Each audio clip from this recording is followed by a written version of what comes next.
Hey everybody, Bo Bryant here today to talk about growing sales in the new economy. So we're going to go over some insights, some tips, and some hacks. So let's dive in. First, let's talk about this new economy. As you look over the course of COVID, it's incredible to see the statistics as far as what people are offering. So you can see 95% of all restaurants reporting in this survey are offering takeout, 70% delivery, 30% dine-in, no surprise. Only 21% offering curbside, which was a surprise, and then 13% being drive-through, which we understand that number to be normal.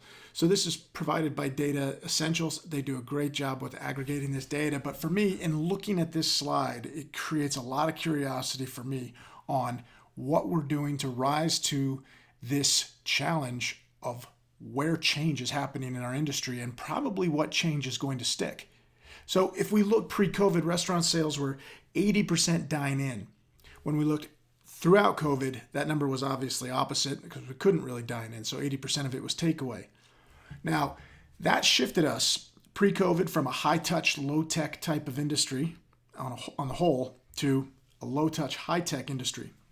The challenge is coming out of this, we've spoiled people. They've become accustomed to new behaviors and new habits. We've created a lot of convenience and ease of access. So I completely forecast there's some behaviors that are going to stick around for a while, and that's going to force us towards kind of this high-touch, high-tech environment for the near future.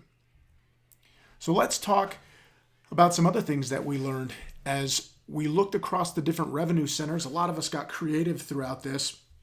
And when we look at the 8 most common revenue centers that people employed, out of the sake of diversity, right, in order to keep the doors open and keep revenue coming in the till, we had to figure out ways to diversify and expand our offering. Now, there's some things that will clearly go away as we emerge out of COVID. There were some things that were very short-lived in the very beginning, like the retail grocery items being offered in restaurants.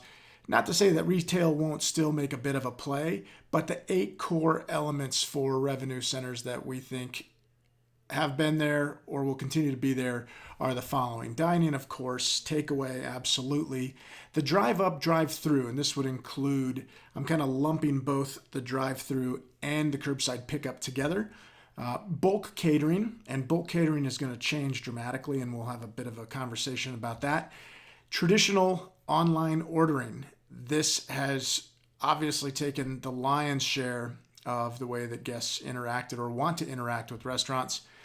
B&I catering is a little different than bulk catering. B&I is your business and institution. So instead of taking bulk meals for a family or for a gathering or an event, this is more of your traditional daytime box lunch office delivery. And we'll go into some details on how to really maximize those 2 different catering categories.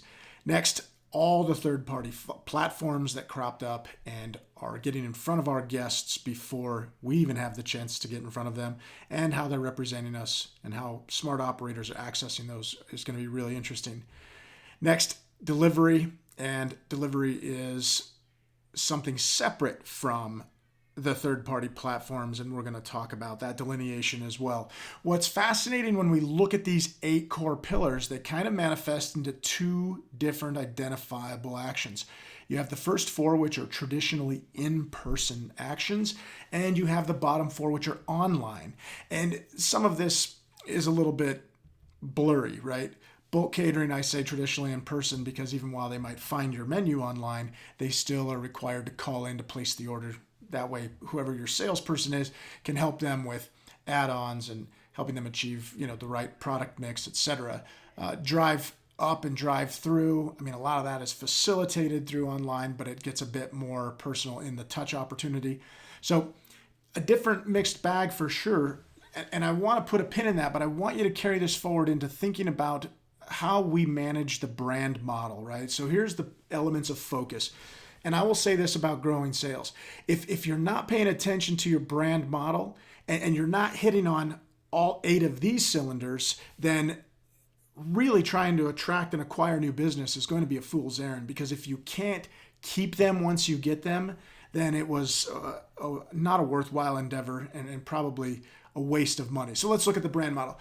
What we focus on is our product offering to make sure that we're creating a point of differentiation in our business, that we have a value proposition, that intersection of quality and price. The presentation value of our product speaks a lot to our model. Hospitality, or the service level that we deliver specifically within our model, what the guest's expectation is, what our expectation is, and then of course inspection. Did it arrive according to the expectation? Did we execute it properly in the mechanical aspect of it? And then finally, the reputation and managing the reputation throughout. So if we take the brand model and we lay that over our revenue opportunities and we look at these 8 things, this is what I find particularly fascinating. I think that for the most part, we've done a really good job of managing the deliverable or the execution of these core 8 promises in person. I feel like we tend to struggle a little bit or have some misses across the entire landscape when it comes to delivering or engineering all of these elements around our online presence. And so you can read through these and get an idea of where you might be guilty or where you might be succeeding. But in a large majority of the research that we've done, we see a whole lot of misses in this opportunity. And because we know that landscape is probably going to end up settling out at a 50-50 mix. So remember, pre-COVID, 80% of the revenue came from dine-in. During COVID, 80% was obviously from the outside, and we were all just trying to scramble and recover and figure out how to cobble it together.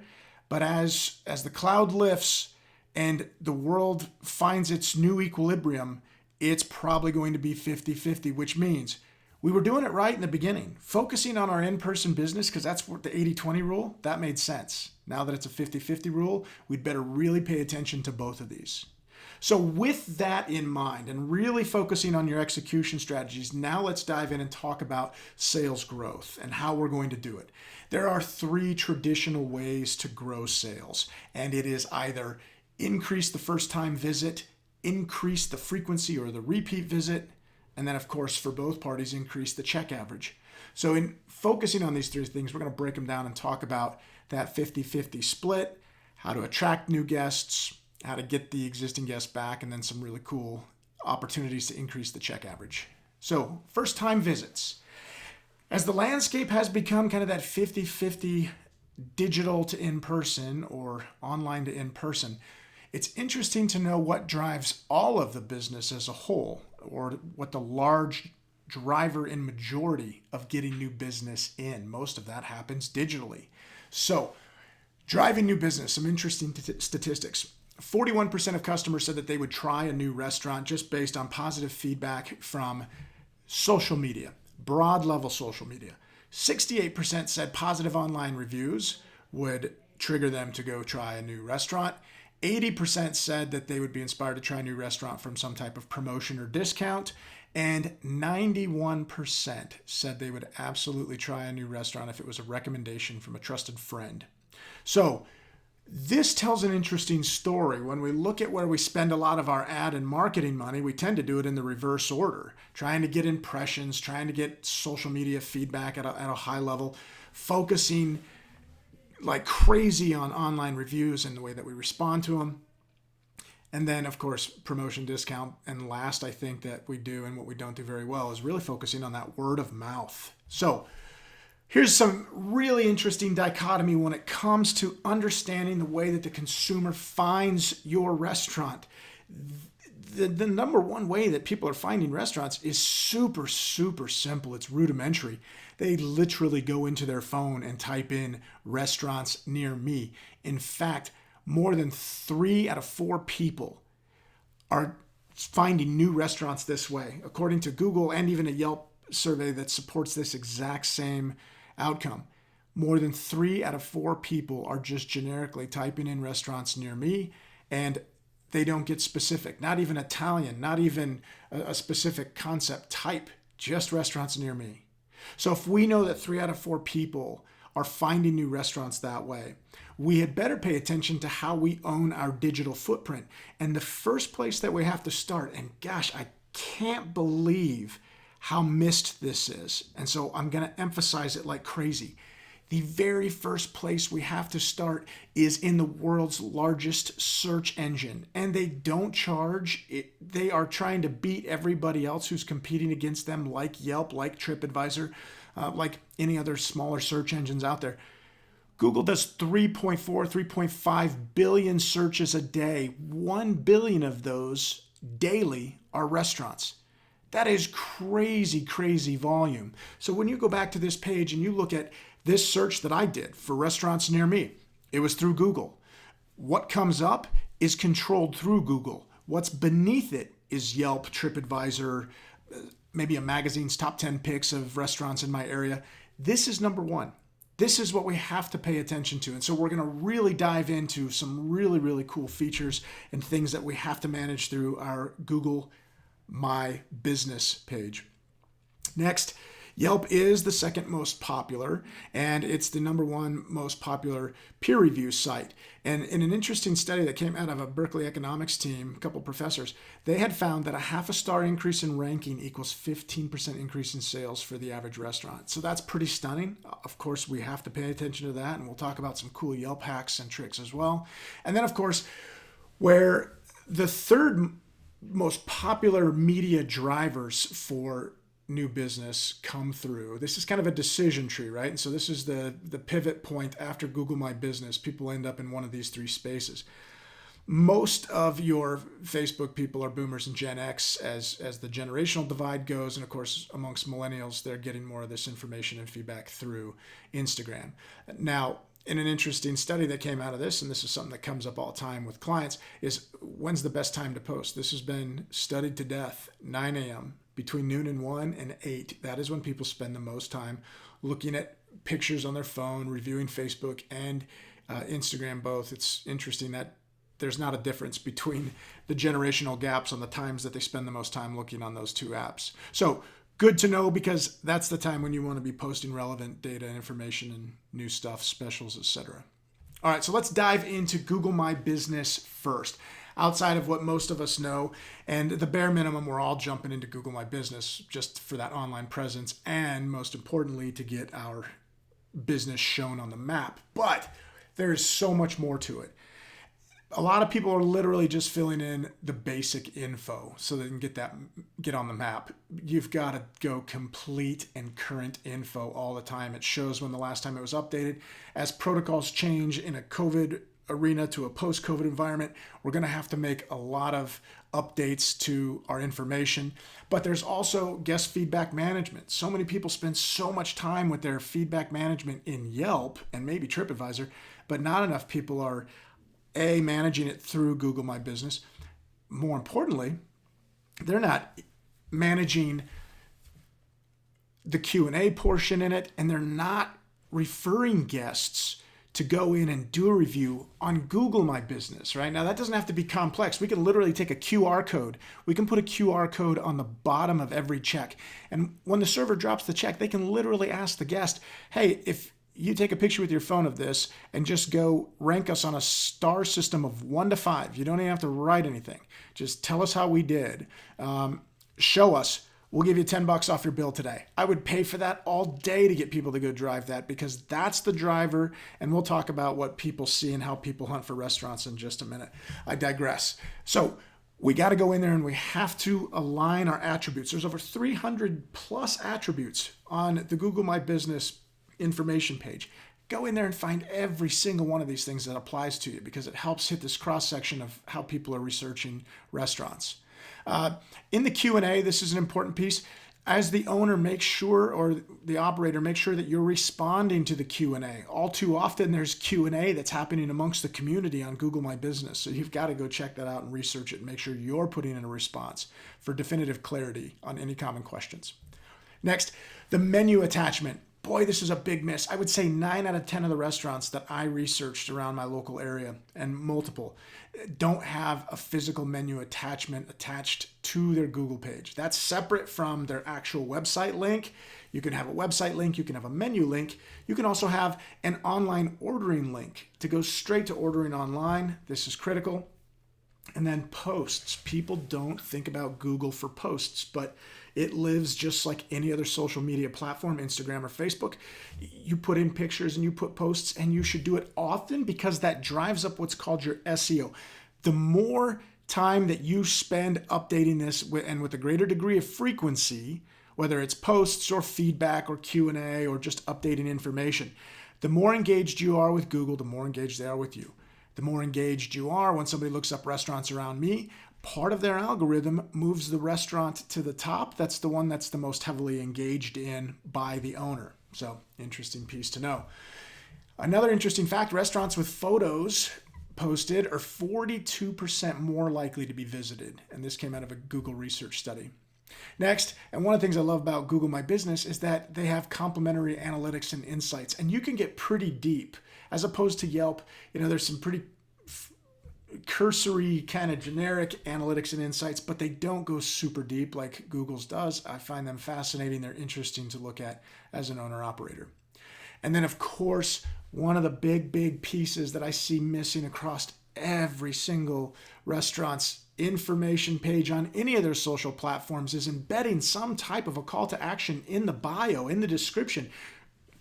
Go to this link on our website to download, a $10 free gift certificate, whatever it happens to be. And there's a reason why I keep bringing that one up. We'll talk about it in a minute. All right, let's move on. Next, we're going to talk about what the selection process looks like. So this has been studied, and this is the number one human interaction restaurant selection process happening in our country right now. People type in restaurants near me, the number one search term for finding restaurants. After that, the first place that their eyes go is to the stars. They look at the ranking. Now, this is a Google ranking, which is why it's important to push guests towards giving us a ranking on Google. Next, they look at the price point. They look at the functionality, this new feature that that Google added over COVID, the dine-in, curbside pickup, or delivery. Make sure that's accurate. Make sure you have all those turned on. But you can see there's more options than just the 3. There's multiple, so you could turn them on. It's very, very wise, in my opinion. Now, if I found something that piques my interest, most customers will either click on a specific restaurant. I clicked on Local Johnny's, the second one down. Wasn't really in the mood for Mexican. Local Johnny sounds great. I went to that, and most customers will scroll through the pictures, or they will go straight to that customer's website. Now, again, this is the critical importance of having your menu link, because that's really what they want to see. What are you offering as far as food? Take that step away. Don't force me to have to go to your website. Even though it says menu, I can see here it's taking me to the website. Next, they will either... I would say probably 1 in 10 people are skipping the Google pass-through and maybe jumping down to Yelp because it's a friendlier format or one that they're more used to when it comes to looking up restaurants around them. They've lost a lot of their search engine power because a lot of guests or customers have realized that there's all these ads on the top now that kind of skew it, and Google has really raised their game, right? And because they own the search engine, I don't care how much Yelp pays, Google's always going to show up on top. So there's been a shift in the equilibrium here. Most people are going through this traditional path. Now, you'll also get those that if they don't go to your menu, they might go to Facebook or Instagram to see if they have any common friends on Facebook that have made mention of the place, or on Instagram to see if any of their friends have tagged the place or if there's any relational value to that. They'll also go there for food photos and food shots, reading anything in particular they want to learn about the restaurant to see if it's appealing for them to make the decision to go to. That's it. This is how people are deciding where they're going to go eat. Most restaurants don't just come top of mind. Even if they do come top of mind, the family's looking for a change, whatever it is, or they're trying to appease different people, this is still a default, even if you know the restaurants right around you.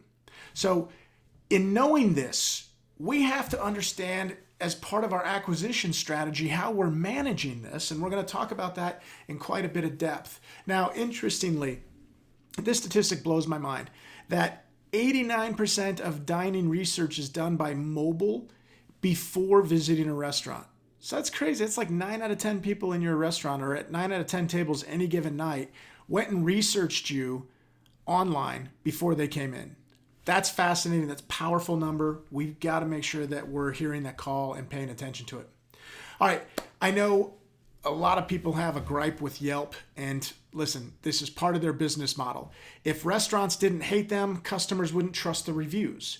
And so it's this really goofy push and pull piece that has to exist, but regardless of how you feel about them doesn't mean you can neglect them. So of course we all know the importance of the guest feedback management, and most of us are all paying really good attention to that, most of us.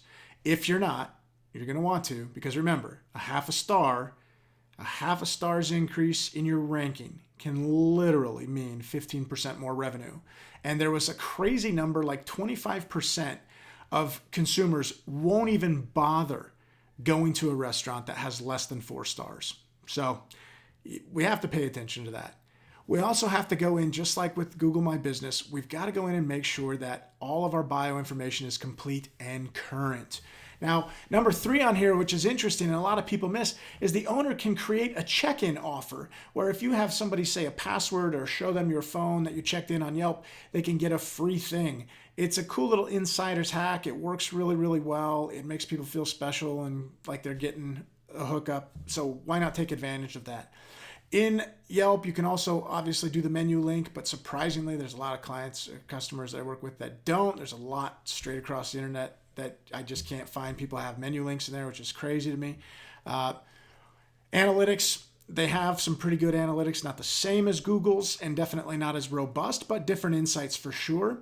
And then the last 3 are all pay for services, but all 3 of these pay for services are pretty impressive pay for services with good ROI. The call to action buttons that you can put in, they don't cost a whole lot of money. I think they're like $1 a day, so $30 a month for a call to action button. That's really, really impressive. The wait list, this doesn't fit everybody, but if you're constantly on a wait list and you think you're too busy to need to worry about using this tool, I say you're crazy, because the busiest places that use waitlist get even busier because it allows the guest to know how long your wait is right now, how long until they can get seated. And it even has like a push message text where after they sign up on waitlist, it tells them when to leave their house. I mean, it's really, really smart tool. I've used it as a consumer and as a consultant, both in operations. Fantastic tool. Next, the Yelp Wi-Fi for customers. I'm a big fan of this. It doesn't cost very much more. I think the last time I checked it was probably around $250, $299 a month for Wi-Fi.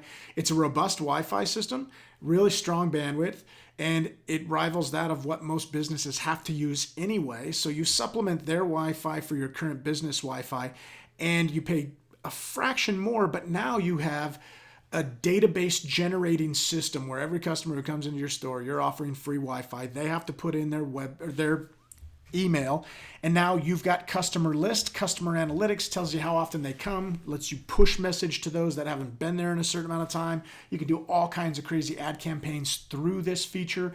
Big fan of that. Great way to capture customer data insights and a name for people that you want to solicit and market to. Really, really smart. All right. So I talked about B&I, the business and industry piece on the catering function. And I want to just kind of call out some interesting things to think about in your business in a post-COVID era.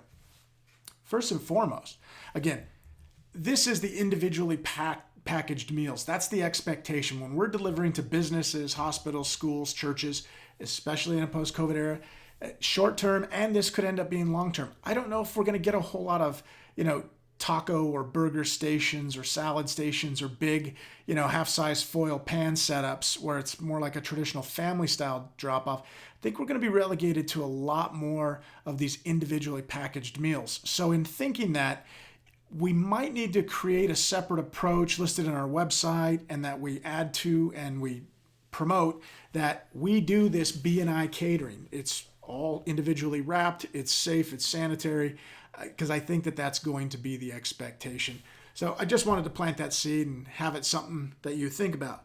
Now, if you are thinking about that, or even if you're already currently doing it, there's a great opportunity to increase your revenue and stop trying to figure out who the gatekeeper is at all of these office buildings and schools and churches around you.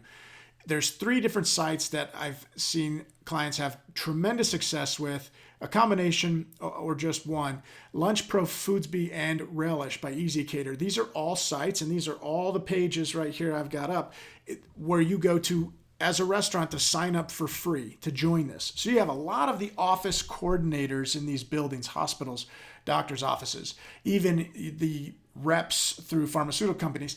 They're all trained to go through these sites, type in the address of where they're at, and it will pull up kind of pre-vetted restaurants that get this type of system, that offer this type of catering, this B&I type of catering. So it would behoove you to go in, register on these sites if they're available in your neighborhood. Look at what other potential sites might be offered locally through local channels, and get registered and signed up for them. And if you've got to make some modifications to the way that you manage delivery in order to suit these needs, it could be a tremendous revenue machine for you. The B&I group on the catering side is not as focused on the cost of the individual meal as they are on the execution, the timeliness, how well put together and curated the presentation of the catering package is, and how accurate the meal assembly is according to what everybody ordered. That's what matters to these people. It's your pharmaceuticals reps, your doctors, these outside speakers, whoever's working with these companies. They want to set a good impression, and their impression is through you by proxy. So pay close attention to that. Cool hack for you if you're not already using it. All right, let's jump into repeat visits. And I apologize, I'm going really fast. This is going to be captured in video. You can watch it back as many times as you want, but I'm under a time clock, and I want to give you as much value as humanly possible in this short amount of time. So, repeat visits. Repeat visits really boil down to loyalty. So, I'm not talking about a loyalty program. I'm talking about loyalty in the dictionary term of loyalty and why that behavior exists. So, top 4 reasons why that behavior exists. Number 1, the guest enjoyed their experience. The customer journey was equal to or exceeded what their expectation was. The price, the quality, the engagement, the flavors, the fun, the friends, whatever. The environment, the experience is the number 1 reason why people go back. Number 2 is recognition. There's an inherent amount of ego in all of us, and we like to feel like where we spend our money matters. And when people recognize us for coming back, that makes us feel good, and that makes us come back again.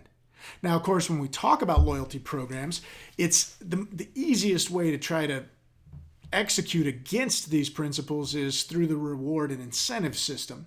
That's third on the list. I would encourage everybody to try to focus more on wrapping the experience piece around the consumer and the recognition piece for sure, but rewards and incentives are critical. Now, the next part about loyalty, and what we're really going to dive into, because this is not as understood, is the options and accessibility. A customer will come back to you more frequently based on how many different ways I can access your brand. Of course, I can come and dine in, but do you have online ordering? Can I get curbside? Could I get catering? Can I roll you guys over into a work function and bring you guys to work because I love your food so much? How many different ways I can engage in your brand is critical. And this is where a lot of us are missing that opportunity to cross-market in different segments and to promote in different segments in creative and different ways. So we're going to unpack that quite a bit. And here's why. Because the average restaurant spends 11 times more to recruit a new customer than they do to retain an existing one. So we can have way much better return on our investment. If they've already been in, we know that they like us and they'll come back. We don't know that about attracting a first-time customer. They might give us a try once and all that money was wasted if they don't come back, right? Because a guest really has to return at least 3 times before the ROI on a traditional marketing campaign really pays for itself. In fact, we don't really start making money until after the 4th visit. A lot easier to get somebody who's already been in to become a returning customer over and over than the first-time person, and a lot less expensive. So we're going to talk about it.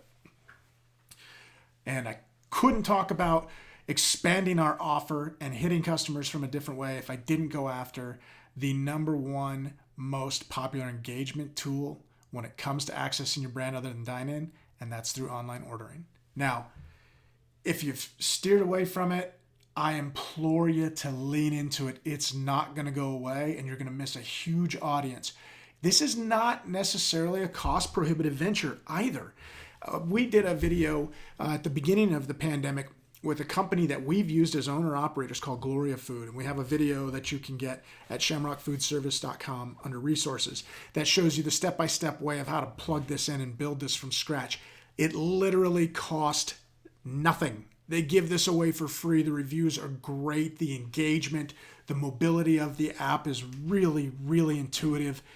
Big fan of this app. Big fan of other apps, but I'm going to be the biggest fan of the thing that works the best and costs the least. And since this is free and works just as good or better than any other apps I've used, kind of a no-brainer. Plus, I own it. It's not a third party.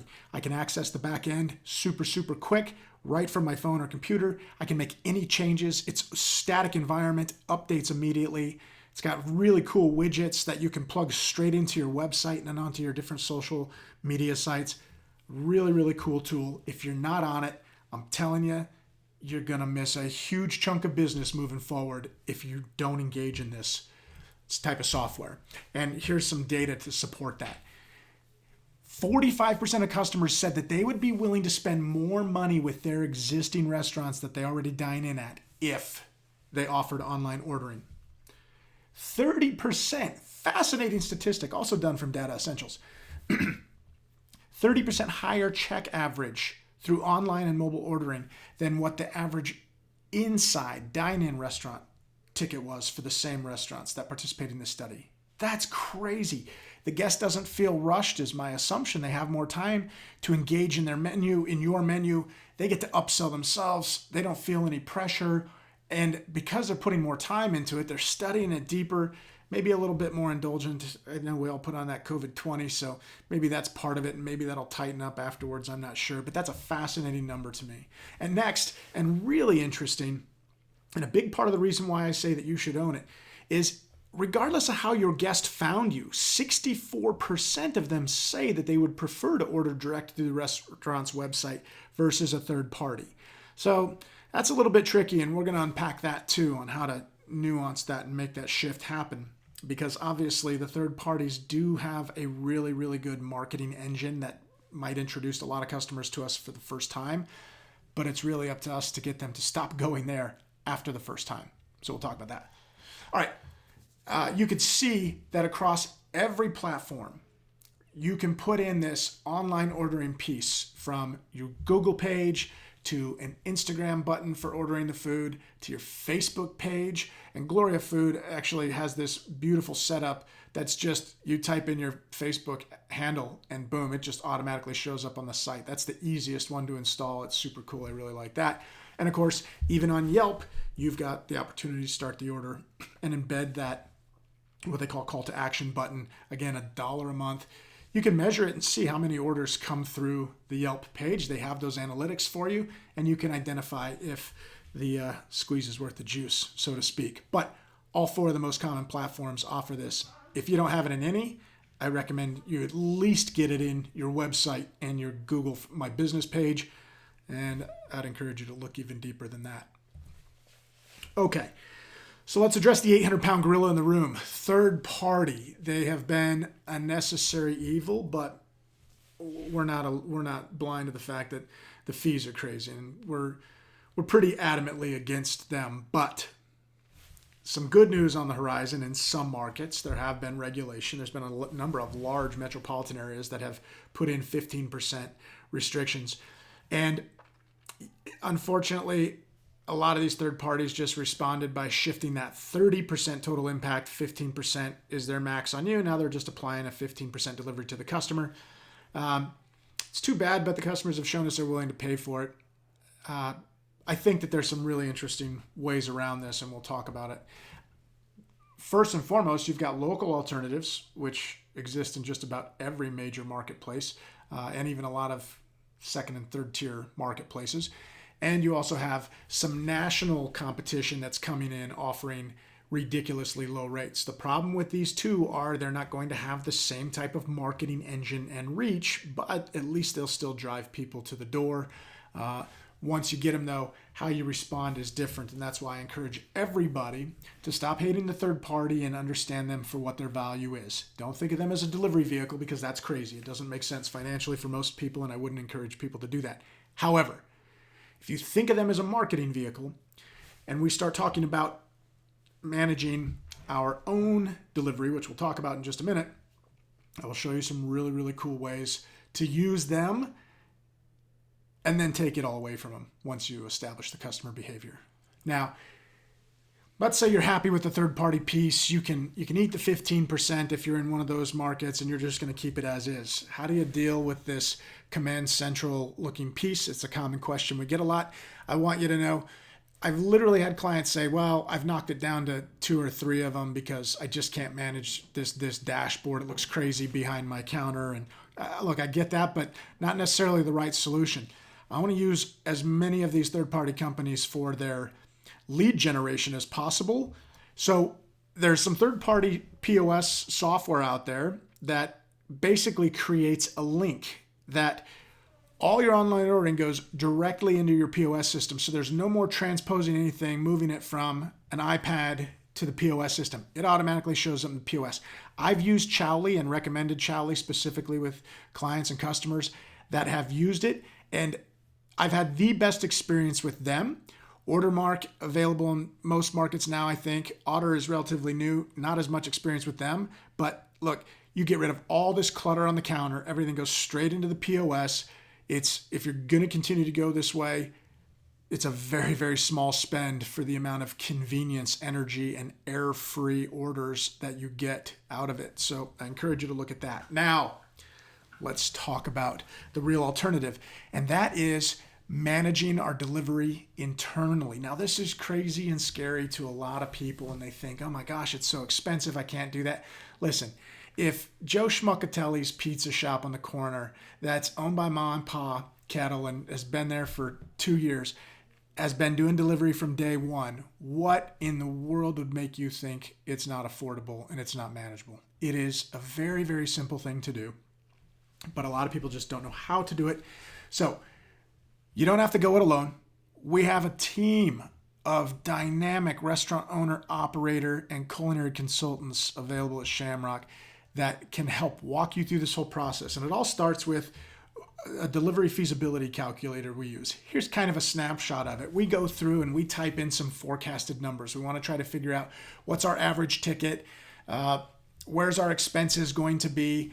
We line all that type of stuff up. We put in a forecast of how many deliveries do I think we could do a day. Look, if I offered this for 5 hours for dinner only, I only have to do 4 deliveries a day at a $31 check average. This is only going to have a 14% cost of delivery to me. So that's not great. That's right about where the discounted rate is in some of these controlled markets for third-party apps. But it's my own driver. I'm controlling the quality, the aesthetic, the time, how long it takes to get it there. And I can do this without all those really crazy fees. I have a total of a $6 service fee on here, which the consumer is absolutely ready to pay. Not 26%, 36% fees. These are crazy. So even at the same rate, I can control it. But that's a really modest delivery count of 4 orders per hour. I would imagine in the beginning it might look like that, but you're going to find efficiencies really quick. After it takes off in a specific day part, then you start offering it in other day parts if it makes sense to you. And at a minimum, even if you decided not to go full blow with managing your internally managing your delivery, I would say there's tons of opportunity for a hybrid model. Maybe you just control the B&I catering or all catering. Maybe if you're doing family style catering drop-offs and business and industry, you manage both of those. If you don't want to do it completely, I would say look at the opportunity for third-party conversion. This is why they're a marketing machine. So I'm going to show you some math on this $10 gift card strategy that I use across a lot of different platforms. And I would literally take every third-party order that comes into me and I would give my customers a $10 gift card with instructions and a link to order direct off my website, and I will give you $10 off your next order. Only good when ordered through our website direct. So I will convert every third-party customer over to me. 64% of them want to do it that way anyway, and once they see how easy it is, once they see how much faster my delivery service is, all of this stuff, how polished my delivery driver is in a marked car that they recognize with somebody who's wearing a uniform, right, and looks professional, representing my brand well, they're going to continue to order that way, period. So That's why I use the third party as a marketing vehicle. All I want them to do is get me the customer the first time. I'll pay 15 to 30% to get me a customer the first time, and then I'll win the customer over by doing it for less expensive, giving them an incentive to switch, and it's a more polished, more professional, more controlled experience. I'll do it all day. All right. Again, there's that reminder. Reach out to your Shamrock Restaurant 360 consultants. We have a dozen of us throughout the entire country that do this all day, every day. Happy to walk you through this and help you solve this. You do not have to do it on your own. Now, here's a really cool tip or a hack that I wanted to share with you. There's a company out there called SaverPack, and I just discovered them. And this is literally a technology developed by aerospace scientists. What they did was, if you look at this picture over here on the right with the 321 timestamp, they have a moisture absorption pad that's got an adhesive. It sticks to the top of any package. Anything that you're worried about getting soggy because of the condensation, the humidity, it will absorb all of that. In this package over here on the left of the same picture, it doesn't have the absorption pad, and literally in the video they show the steam collects instantly, and you already know things like fries, burgers, chicken, anything fried, it's going to go soggy in a minute. They put this same lid on it and you watch it for 10, 20 seconds, nothing. It absorbs all that moisture. Super cool. About 25 cents a pack, relatively inexpensive.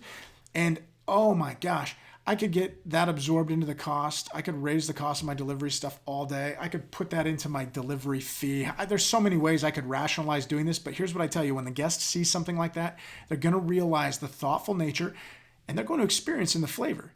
And the way that they engage with your product, they're going to order it again. Because it's that type of attention to detail that I was talking about when we look at our model. We look at presentation and the thoughtfulness that goes into our in-dining, and we have to be paying the same attention to the food that goes out of our restaurant to be consumed at home. All right, now let's talk social. Let's talk about socially responsible. This is a really, really bad habit. I see a lot of people spam the hell out of their posts when it comes to their social sites, and they think that that's helping, and they're getting a lot of impressions. But impressions do not turn into visits. And oftentimes, impressions don't even have any type of call to action. So without a call to action, I can't tell why somebody responded, and that way I can't convert how many impressions turned into butts in seats, dollars in the drawer.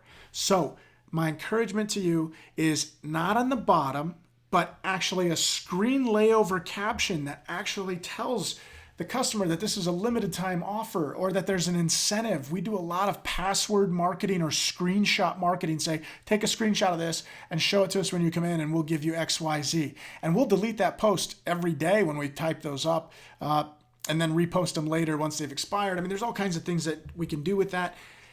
Promoting our specials, new dishes, new things that we're trying, anything attached to some type of a fundraiser or a charity, any type of event, make up a reason, but put the reason on there and put some type of statement telling the customer what to do. If they don't know what to do, they're just looking at food porn and they swipe left. We've got to take advantage of this. We've got to be smarter about understanding the intent and applying that business model practice to this digital footprint in this space. This is really, really critical. I don't pay for impressions. I pay for conversions. I want butts in the seats. I want to know how my spend helped make that happen, and I want to be able to prove it. Okay, here's a super cool piece that I saw a restaurant do, and I had to share it. We call this one the Insta Hack.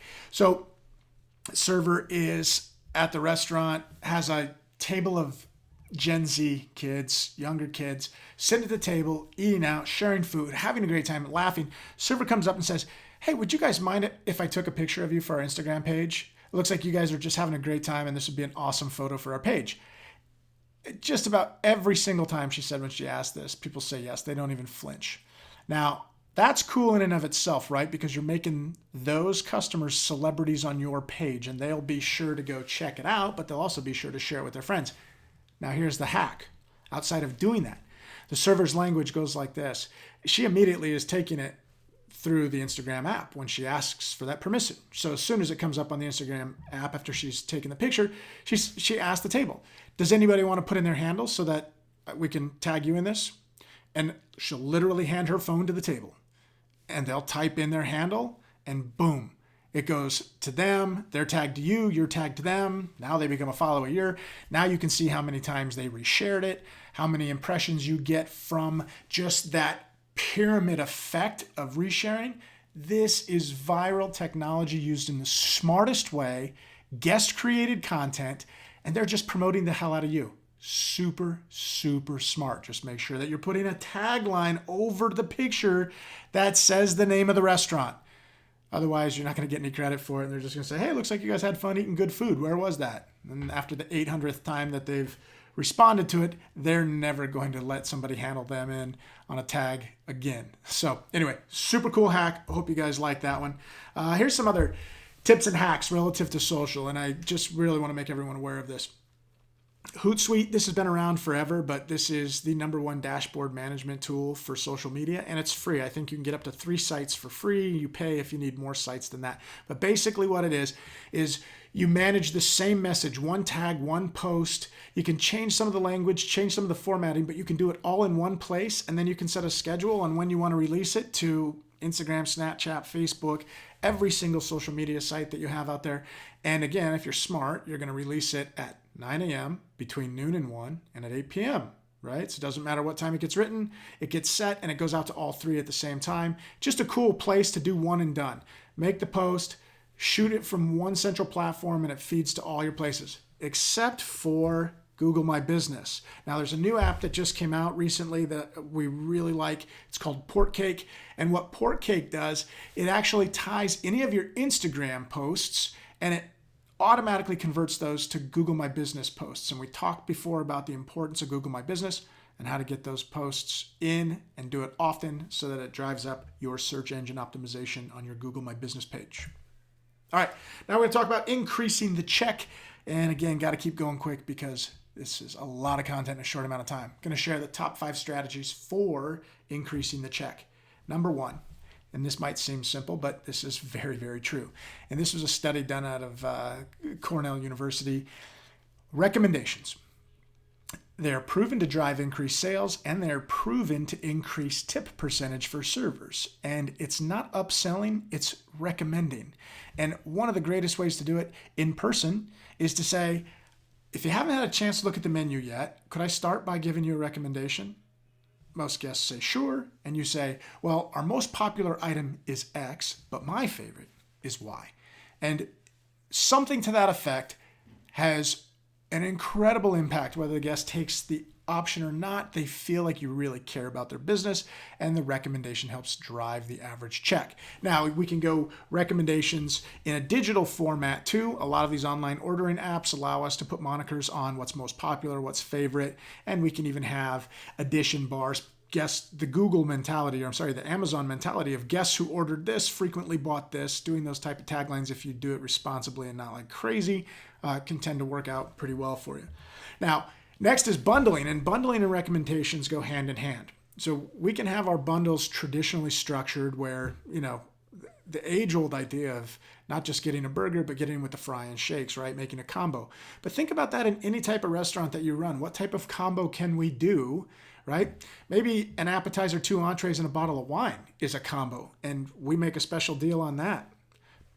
Add-ons are also a great way to promote the average check. And again, that's where recommendations and the bundling work. Somebody orders a burger. It's easy for our server to say, do you like a fried egg on your burger or avocado? And if the guest says no, it's no. It wasn't a sell. It was just a question. Do you like it? And if you like it, you sold yourself. And we do it for you. And then, of course, on Build Your Owns, that's another very traditional way. So I always encourage people to look outside of just the pizza or the burger category and figure out what other kind of Build Your Owns can you do that might have an impact and help you drive up ticket average. Next, merchandising. Now, this is one that's missed quite a bit, but we see it a lot in QSR. It's very, very successful in QSR where they've merchandised stuff, the impulse buy, the cookie, the chips, the stuff right at the counter, the sweets. I saw a really cool counter advertisement that had some packaged desserts, like I think it was 3 cookies in a really nice box with a bow tie on it as a gift. But it didn't say gift. It was branded as something for later. And I thought, oh my gosh, what a genius sell, right? We don't want to be gluttonous and order it all right now, but Yeah, I would like that for later. I just thought it was a super smart call. It was a call to action. Told the guest what to do.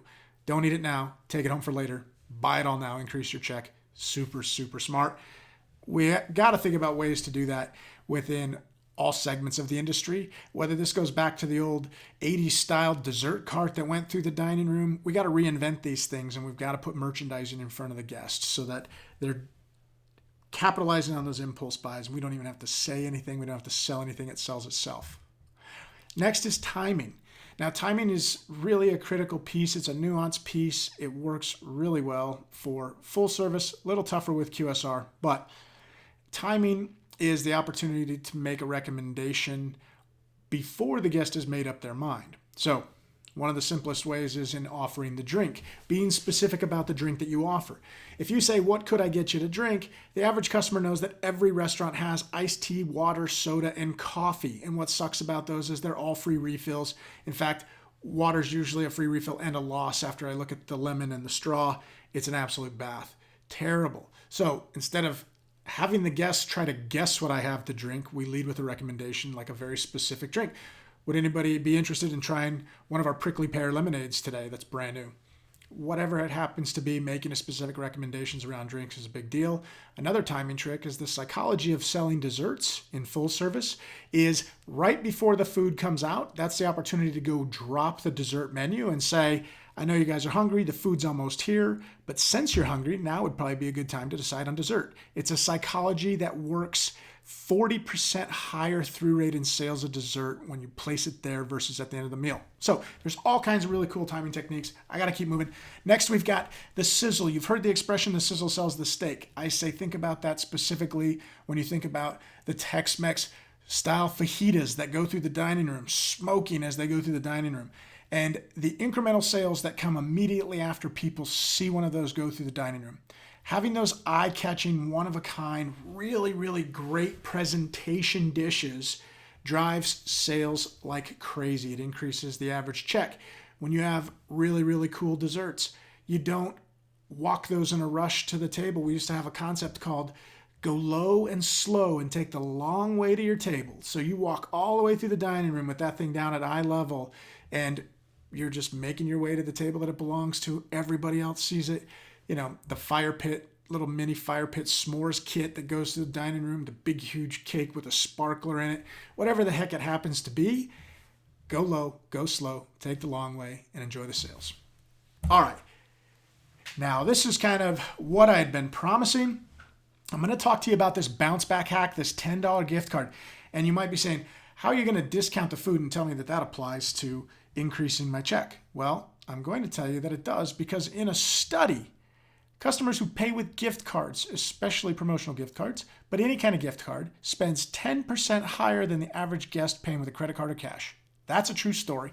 And now I'm going to tell you the importance of the bounce back. So in a study of the average full service restaurant, the average consumer, the average regular consumer visits 2.2 times a month. So for me, I want to increase that frequency. So we came up with this really cool bounce back hack where I'm trying to increase the frequency to 3 times per month. That one extra visit per month has a huge implication on my business. I'm going to tell you how this piece works. For dinner only, we're going to offer a $10 bounce back gift card. Now it's a gift card. It's not a coupon. It's the 3mm flexi plastic, just like a credit card, $10 gift card. It's got a barcode on the back. Caveat, this is important, we don't scan it and program it as a $10 gift card. It just looks like a legit $10 gift card, one-time use only, no cash value. So, $10 bounce back gift card, evenings only. Any guest who spends over $40 gets one in their checkout. But the catch is, we come in and we say, hey, we're running a promotion. Anybody who spends over $40 today gets a $10 gift card. The only caveat is it expires in 10 days. So I hope to see you back within the next 10 days. That's it. That's the drop off. Now here's the math. For easy math, if I'm running 25% food costs, that's $2.50 to give you a $10 gift card. 20 cents is my cost of the card. So I'm at $2.70 customer acquisition cost to get you to come back one more time a month.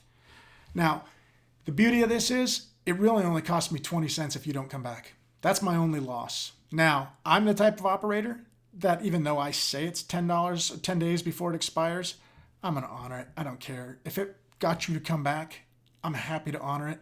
It's a fun loyalty thing to do. It's a low-tech loyalty thing to do, but it's something that I'm absolutely going to track. I'm going to look at how many did I give out. I'll look at the sequence numbers on the back of the card. I'll record them. How many did I give out? How many returned within the 10 days? If I had a 25% return rate, that's incredible. 50%, mind-blowing. I mean, 10 days, that's a really short window. If it's better than 10%, this was a huge, huge win for me. And again, it doesn't cost me anything until they return. But if I know that they're spending more, 10% more when they have a gift card, that's devaluing the cost to me just as much. So it's a really, really big deal.